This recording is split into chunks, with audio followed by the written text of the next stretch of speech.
Hickory favor. All right, we are back, and we're going to totally shift topics. We're going to go from art to something that, in my opinion, is the most pressing need of the country. It's the biggest problem that we face.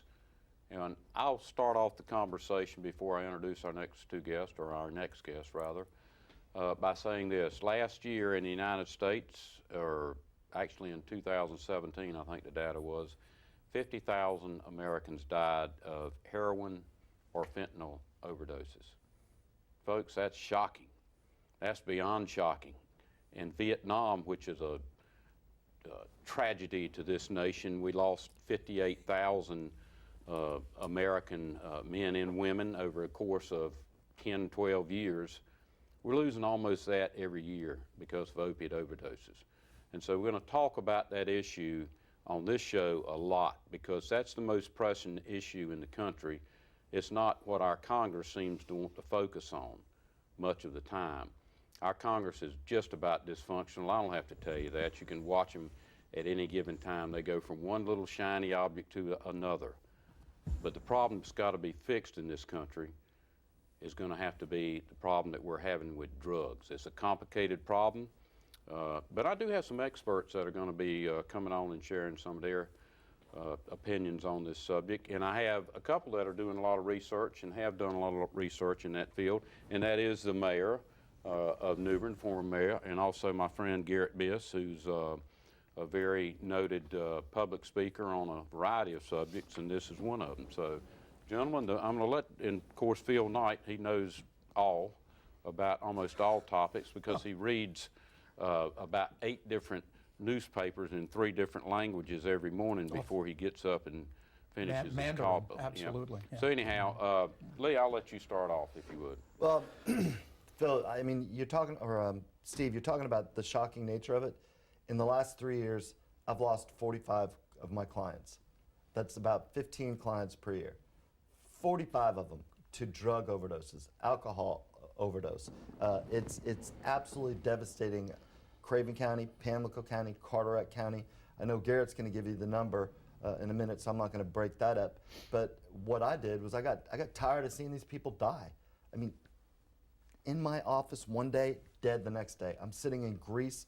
Last summer, I get a call in Greece from a mother who found her daughter dead of overdose and didn't know that the daughter was pregnant at the time. We cannot allow this to go on. So we've been working for a couple of years. Realize U 252. It's a nonprofit. We're waiting on our 501c3. We're opening up a long-term rehab program. We have the building, and we're just going to do what we can to train these folks. There's our mission statement up there. There's the mission statement, but look. So that's it. You know, it's such a need. You know, it's around the country. Of course, we can only do what, you know, we can make a difference here in the community. That's where we're focusing. So there's a real need in eastern North Carolina. A recent study came out last year. They ranked the top 25 cities in the nation for drug-related deaths and opioid overdoses. And in North Carolina, there's 4 of those 25 top cities. Fayetteville, Jacksonville, Wilmington, so all really close to us. So it's not a huge surprise that it's a big issue as well here.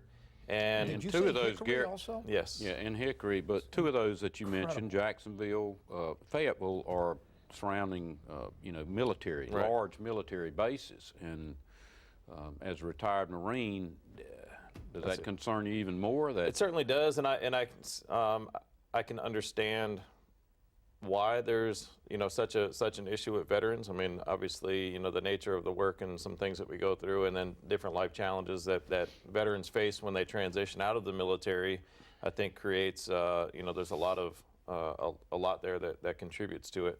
But back to, so Realize You, you know, we're trying to do what we can to make a difference here, and that's why we're starting a multi-year addiction recovery facility here in Craven County with the goal to help people over a longer period of time. It's not, you know, it's not going to be a detox. It's not going to help people, you know, in active addiction get off their, move beyond their addiction, but pick them up from the point that they have been detoxed and are in recovery and help them really rebuild their lives over a longer period of time so that we can help them become contributing, successful members of society. There's a lot of great programs out there that help people get clean, but then they just kind of leave them there. And if you don't, if you don't learn the new habits, if you don't learn, just the general basic life habits, and you don't focus on your education or a trade skill or something and become more employable so that you can earn a better wage and actually have a better life, it's no wonder that so many people end up relapsing and going back to their old ways. So, and one of the things, Phil and Steve, this thing goes across the board. It goes to your neighbors, to your grandchildren, to white, to black, Latino. It doesn't stop at a socioeconomic level. It goes across. We, each and every one of us, know someone who is addicted, has a drug problem, and who potentially has an overdose in their future. I mean, that's shocking. When I was growing up, we didn't. I mean, when you were growing up, did you know anybody who overdosed? Did you know anybody with a drug addiction problem? No. I certainly didn't. It wasn't talked about. But the reality of modern day society is it's so prevalent that I would venture a guess right now as we sit in this room that one of us has a family member or knows a person who is potentially going to be an overdose victim. And that's the scary part. Well, it's shocking. It's shocking. And I just, first of all, I want to thank you both for what you're doing to make something happen here. Steve, it's a lot harder than we started out. I know it's hard. Let me tell you, we started out a year and a half ago talking about this, working it. We got a board together. I like doing stuff. I like doing it fast. I like getting it done. I like tackling it. It's been a real challenge, hasn't it, Garrett? Yes, absolutely. A real challenge where I appreciate the board that we have sticking to it, but you run into stumbling block after stumbling block after stumbling block, and you just got to persevere through because this issue is so worth it. What would the stumbling blocks be? I mean, red tape or? Well, right now we have a complex 501c3 that we're waiting to get through. So the IRS has to approve that. Number two, guess what? We got a house. We didn't even publicize the location. We're already getting complaints about our people being too loud and crazy. There's nobody in the house right now. This is the perception. Don't put it in my neighborhood. The stumbling blocks. I got a call from the sheriff. People came down from Raleigh going, "Your people are too loud." And I was like, "That's great." There's nobody there. Yeah. But the perception in the community is that we don't want this in our backyard. There's a denial of it. Well, guess what, folks? We need it. We're going to do it responsibly, and it's going to help society. Let's all change our brains instead of saying, 45 of my clients died. That is those are lives. Those are people who have the potential to add to this community. Most of them, if not all of them, had the potential to become something great in this world, and it got snuffed out through what I call a modern-day black plague. And it's senseless. And to think that, oh, they're just drug addicts, let's just throw them to the side. No. This is our... Let me ask you something, Lee. Addiction. Is addiction a disease? I mean, people so there's a lot say of different that models, a lot of different philosophies about it. I mean, to me, I see it on a very, general thing. One reason I'm so passionate about this, because I see addiction as just a consequence of human beings going through the human experience. There's certain things that are stigmatized. There's certain things that we look at in a certain way when addictions manifest in a certain form, whether it's somebody who's an alcoholic, somebody who's an opioid addict, somebody who's a gambler, a sex addict. There's certain addiction manifestations that are stigmatized, but really addiction is, and there's a great quote here by Gabor Mate, addiction is manifest in any behavior, compulsive behavior that a person craves, they find temporary relief or pleasure in, it has a negative consequence, and yet they crave it, so therefore they have a hard time giving it up. Well, look at all the things that we do in our life to avoid or escape or numb some internal discomfort. It could be, for some people it's they're workaholics. They work around the clock. Other people are exercise fanatics. Other people, they find some way to escape their mind, to find temporary relief and pleasure, and then they can't, and they can't give it up because they crave it. For me, a Netflix binge, or I'll go out and overindulge in sweets when I'm having a bad day. These are all things that, that's what leads somebody to addiction. But this is part of the human experience. We all do this. It's just, unfortunately, some people it manifests in certain ways, and they have greater consequences, a faster downward spiral. But it's something that we're all going through. And you talk about the the NIMBYs, or the people that don't want this recovery home in their backyard. Well, let's look at the statistics. 23 million people in America are addicted. Their lives are being run by or defined by their addiction. That's about one in 10 adults. So if you look in the neighborhoods, and It's 1 in in your 10 adults, backyard. yeah, it's in your backyard. So at least this is one home where there's not active addicts, like, in your neighborhood. But you look around, the rest of the neighborhood, no matter where you are. Steve, you know what you're talking about. Why is addiction so prevalent? Well, look, biologically, so the opioids hijack the alcohol neurons, the alcohol process. That's why alcoholism and opioid addiction go hand in hand. Cocaine didn't do it, crack didn't do it. Opioids hijack our natural system and turn it against us.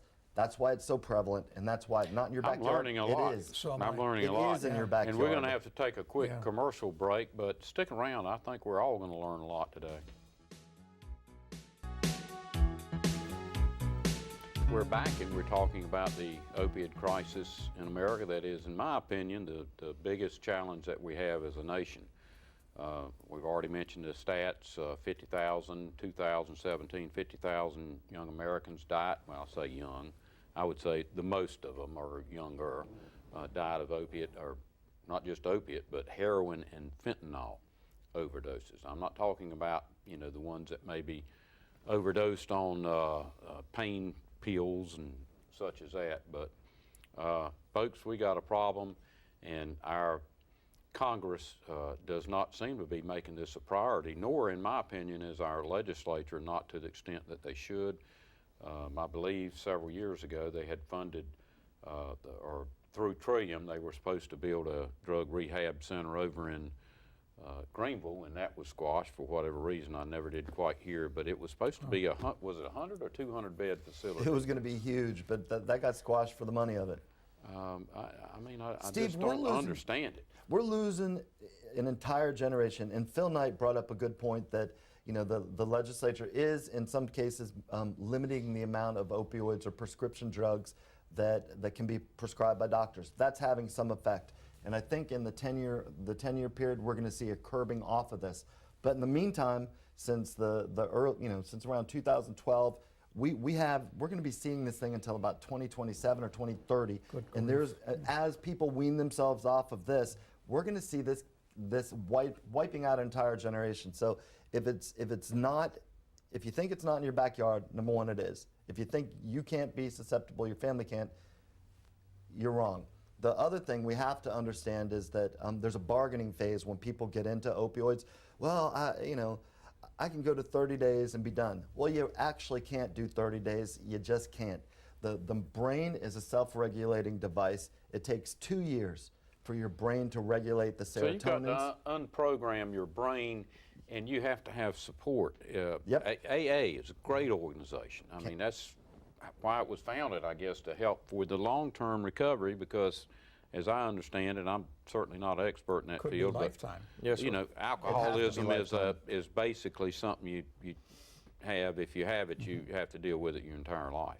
And the positive thing on this is, guess what? There is hope for all those people out there thinking, there's no hope, there's just whatever. There is hope, there is treatment, it does work, and it creates beautiful lives post-opiate. But the follow-up and the support is so crucial, and you folks get them into rehab, which is a beautiful thing, but then family, friends, cohorts, whatever, the support's got to be there, and a lot of times that goes away, right? I mean, Why do you think that the federal government, I mean, I've heard all the candidates for presidents that thrown in their hat, and I haven't heard one of them yet mention this as being a problem or the biggest problem or a priority or anything. Why? Is it just not sexy to deal with it, Lee, or why do you think there is? Just what we were talking about earlier. There's such a stigma about it that you're talking about those people. That's There's right. no, where's the constituency to talk about drugs? The people, the people in our neighborhoods, the people, the whatevers, don't want to talk about it because it make them feel bad.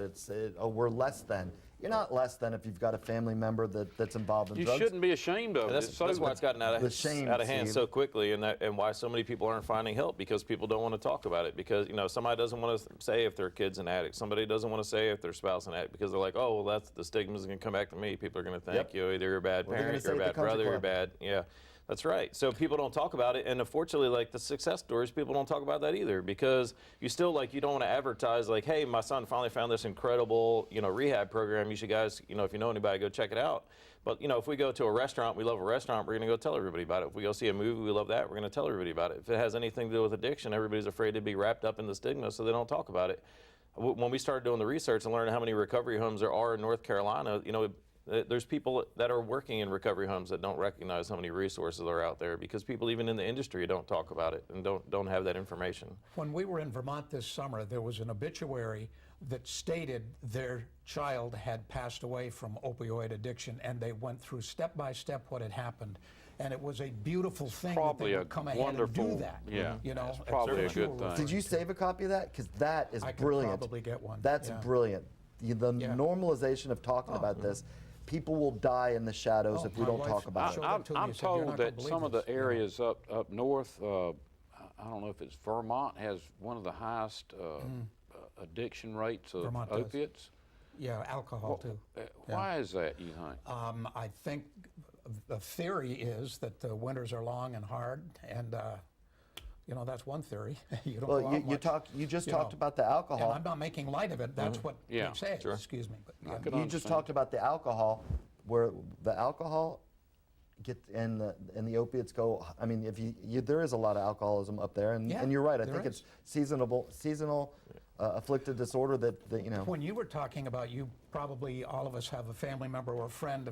I could name you a handful in Vermont right now, which I won't do. But honestly, so that I don't know what it is. And if you've got an alcohol problem, you're at a substantially higher risk of finding the opiate as a panacea. When we talk about contributing factors or causes of it, and I think one trap that we fall into is thinking that there's either one cause or one cure. I mean, it's going to be a multifaceted approach to make any kind of significant difference with this opioid crisis. Yeah, of course, working on the supply side and working on trying to take drug traffickers off the street, trying to stop the flow of drugs into the country, trying to stop doctors from prescribing the number of pills that they're prescribing. All these things are going to contribute. The latter, I think they're making a lot of progress on. And absolutely, but we can't put all of our eggs in any single basket, nor can we think that any one thing by itself is going to make a drastic change. And then we also got to look at the demand side. I think the biggest way to make inroads is going to be on the treatment and prevention, and because you've got supply and demand. I don't care what somebody wants and how hard you make it to get here. It's going to get here if there's enough demand. If there's a demand for it, that's right. Because the demand's going to drive the cost up. My best estimation is that the cause of this is that we're humans. The cure for this is that we're humans and we're going to get together. There is nothing that we can't overcome. In this country, we've shown it. In this world, we've shown it. There's nothing we can't overcome if we talk about it, if we educate people about it, and if we get together as a society and go, we're not going to have a society if we don't get together, and that's just the plain and simple fact of it. And as you've said, step one is admitting it, that's right. Yeah, acknowledging it. And there's tons of treatment centers out there, and right now, until we open up, are there now? There are. One of the best ones in the state, TROSA. If you're out there and you have a family member who needs help, TROSA. It's a 2-year long-term residential rehab program in Durham. It's free. TROSA. We've visited it several times. It's like a community college. I'd never heard of it. I was a county commissioner for 12 years. It's a community college, like 550 beds. You go there and they teach you a skill. They give you your associate's degree if you want. Everybody leaves there sober with a job skill, a driver's license, cash in their hand, and aftercare. TROSA is beautiful. There's First at Blue Ridge up. Again, that's right. I did a quick search the other week, and I found about 40 long-term recovery facilities just in North Carolina. Yeah, some are free, some are paid for. Do you have stats on the success? I mean, we need to. TROSA is 96% success rate. Seems like a simple solution to me. But the figures that TROSA came up with, they saved the state about $6.3 million a year in social services, in hospital, in unemployment, in crime. Steve, you're right. They ought to be talking about this. I mean, we need to be talking about this every day almost. $6.3 million a year. We have the study. That's what TROSA does. That's what we're trying to tell the people here in Craven County. We can save you money in your DSS, in your jails, in your unemployment. Speaking of jails, Been there, done I'll that. share. We've got an expert in the Craven County Anything you jail. want to know about You it. ask him to research I something, he recommend takes it to the extreme. B111. I recommend B111. I want to know how was the food? How's the food? Let me tell you, it's better than Nicole's cooking. Oh my gosh! Oh, Sorry, I'm not- Nicole, but it's true. Ooh, someone dug a big stupid Oh, pit man. right there. The joke is Nicole doesn't cook. Okay. Oh, All right. I do well, all the cooking in the we house. better move away from that. Sorry. I've been told You were by thinking it, Phil. You had to go with it. our former sheriff, Jerry Minette, and it's I think it's been other jails throughout the state have said similarly. Statistics that almost 50% of the people in jail are in jail as a result of crimes I'd say it's greater than associated that. with drugs, alcohol, or et cetera. I'd say it's Higher. Higher. I'm still a practicing criminal defense attorney. When I go to court, if you want to come to Superior Court on February 26th, you will see that about 90% of the people there are for drugs or drug-related crimes. and if it's not, and if that's not one of the crimes, then it was certainly a contributing factor to whatever the crime was that they Obtaining committed. property by false pretenses, like petty Like breaking you're not going to into do that cars unless for a you're garment. high or drunk or trying to get. Yeah, Yeah. 90%, Steve. That's insane. And that's not But then what back to the- that's not what our presidential candidates are talking about. What No, it is not. what are they talking about? PP tapes and nonsense is what they're talking about, Mm-hmm. and torturing each other. Our country's falling apart because these people, like you said, are talking about one shiny object to the next. Irrelevant things, really. I mean, they're It's nonsense. We need to focus on this, and thank you for having us on today for this. Well, we've got one more segment after this. I was going to go toe-to-toe with Phil on some political Do it, Phil. things. I want to but- watch that. But we're going to come. I'm going to get you Do it, back Phil. later Get on him, this Phil. week. No, we need it. This is far more important than politics. So stick around. I think we have one more segment. All right, we're back for the final segment. We're talking about opiate overdoses, opiates in general. And we have two experts, three really. Phil Knight, he's an expert in everything. He really is. But anyhow, Lee Bettis, who's a criminal attorney, and you said Lee. Criminal, attorney. Whatever. It's all good. Criminal and attorney. I'm in there with you. Oh, I'm glad you can take it. But So, at this point, come on. At any rate, Lee, you've a lot of your clientele, or you do a lot of criminal law. A lot of your clientele have substance abuse problems. And one of the things Garrett and I were talking about, and we were all talking about this off the air, is how they get into it. The typically, and what I see a lot of is it's people who get into it legitimately. They they get injured on the job, they get an accident, they don't have insurance. So the workers' comp gives them pills because they're not going to give them surgery. Then workers' comp stops. Where are you going to get the pills? That is a very, very typical case. You see that in court all the time. Almost every lawyer is practicing that. The other way is when we were kids, I remember I grabbed a bottle of wine one time from my parents, ran off into the woods and drank it, and we had our little fun, and we thought we were doing some, and we did. But these guys are grabbing pills out of their granny's cabinet. They run off, and after a week of doing these pills, you are addicted. You get dope sick. You cannot stop. And so that's After a week. after a week. I'm not kidding. They show you these movies when we were in high school about marijuana and all that. It's going to make fire and all this stuff. Literally, after a week of using opiates, your pills, you can get addicted if that's your thing, and you start getting dope sick, and you just can't stop. And they're experimenting because young minds are going to experiment. They're just going to do it. The problem with experimenting now is that this is going to get you for life. Unfortunately, the time period that we're talking about was 3, 4, 5, 6, 10 years ago when doctors, I think, physicians were prescribing opiates at an alarming rate, right? Lee? Absolutely. Now, I think that the state, I don't know if the federal government has, trying to shut down, and probably is hurting some people that are truly, have pain. But It's curbing. Well, it's yeah, go ahead. certainly there's some people in pain, but let's come back to the point. If you're on long-term opioid use because you're in pain, well, what are you doing about the issue that's creating the pain to begin with? You don't just put a Band-Aid solution on it and rewire your your brain's function so that you can't feel the pain. I mean, you're still in pain for a reason. So maybe there's, before you go on years of opioids, let's try to look at the look at the cause of the pain and How and address much, it Lee, some other way. you're a criminal attorney, how much of this was driven by the pharmaceutical companies that manufactured? I've heard a lot. Look, here's the deal.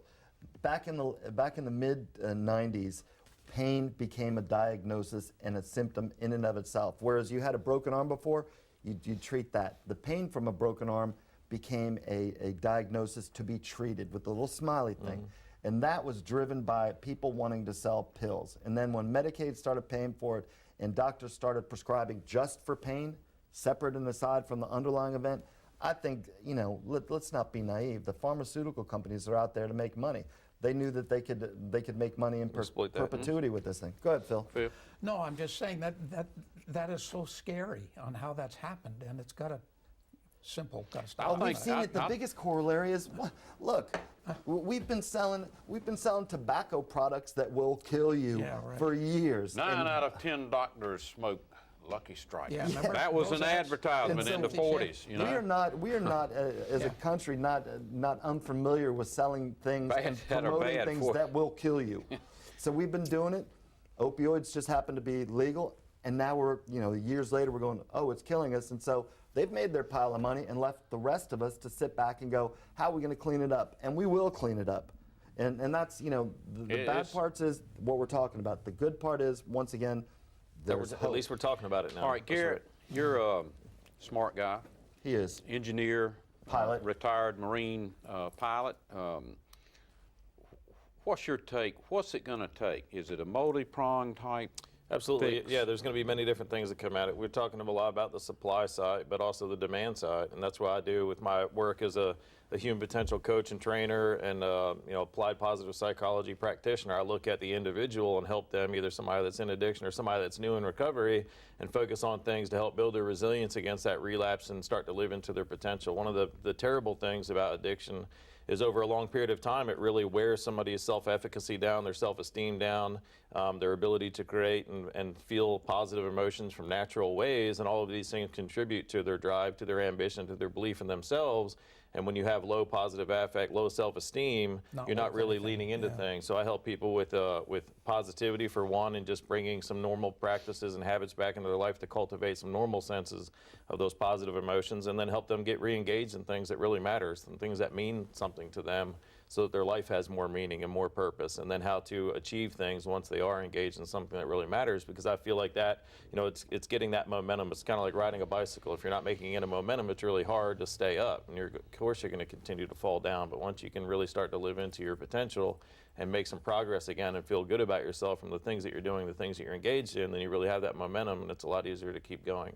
So that's the kind of work that I do, and I think I shared a link with you for anybody who is new in recovery or knows somebody in recovery, and they're trying to make some more momentum, find some more meaning and purpose in their life. I put a free program together that people can access online, do it in the comfort and the safety and the privacy of their own homes, just some simple exercises to go through to take a couple of those first steps and get some of that momentum. Information, the best people in New Bern and Craven County to get information from is Craven County Hope. Craven Great County. organization. I've had them on here. I need to get Google them back. Google them. They are a wealth of information.